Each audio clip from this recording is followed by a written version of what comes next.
ஒரு மாசம் நீங்க கடன் இல்லாத படுத்து தூங்கி பாருங்க, அதுதான் வாழ்க்கை. இல்ல நாங்க இஎம்ஐ வந்து லைஃப் லாங் எடுத்துட்டு போவோம் நாங்க சொல்லலையே மேம். கட்டி முடிச்சோடனே முடிஞ்சிரும் இல்லையா? ஒரு வாஷிங் மிஷின் என்ன விலை இருக்கும் சார்? 20 மேல எவ்வளவு வேணா. இல்ல எனக்கு புரியல, உங்களுக்கு வாஷிங் மிஷின் விலையே சரியா தெரியல. இல்ல தெரியல சீரியஸா. ஒரு பொருளை காசு கொடுத்து வாங்குறப்போ, சேர்த்து வச்சு வாங்குறப்போ அது விலை தெரியும். இங்க வாங்கியிருக்கீங்களே ஒழிய யாருக்கு விலையே தெரியல. சரி, ஒரு வாஷிங் மிஷின் 20,000 வச்சுக்கிட்டோம், ரைட்டா? அப்ப ஆவரேஜா நீங்க ஒரு 20,000 வாஷிங் மிஷின் மிஞ்சி போனா 10 மாசம் ஸ்கீம்ல வச்சுக்கோ, 2,000 ரூபாய் ஆகுமா?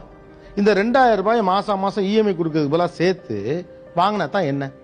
நாங்க ஒரு 2,000 ரூபாய் எடுத்து வைப்போம், அதுக்குள்ள வேற செலவு வருதே சார். அதானே சார் மிடில் கிளாஸ். உங்களுடைய உண்மையான பிரையாரிட்டி அந்த பொருள் கிடையாது அப்ப, ஏன்னா வேற செலவு இருக்கு உங்களுக்கு. இல்ல சார் வந்துரும் சொல்றேன், வந்தா நம்ம ஆட்டோமேட்டிக்கா அந்த பணத்தை கையில எடுத்துருவோம். இப்ப ஸ்கூல் ஃபீஸ் நீங்க எடுத்து வச்சிருக்கீங்க, அது வேற செலவு வந்தா எடுத்து விட்டுருவீங்களா என்ன? மாட்டோம். ஏன்? பிகாஸ் அது 100% அது முக்கியமானது, ரைட்டா? அப்ப முக்கியமானதுனா அதை கொடுக்க மாட்டீங்க. அப்ப இந்த காசை நீங்க வச்சிருந்து வேற செலவு வந்தா செஞ்சிருவீங்கன்னா நீங்க வாங்க போற பொருள் முக்கியமானது அல்ல. ஏன்னா அது ஆசைப்படுறோம். நீங்க வாங்குறதெல்லாம் அத்தியாவசிய பொருள்னு சொல்றீங்க, தேவைக்கு தான் வாங்குறீங்க. ஒரு பொருள் கட்டாயமாக உங்களுக்கு தேவைனா நீங்க அந்த காசை வேற எதுக்கு எடுத்து கொடுக்க மாட்டீங்க. இதான் மீட்டர் கணக்கு.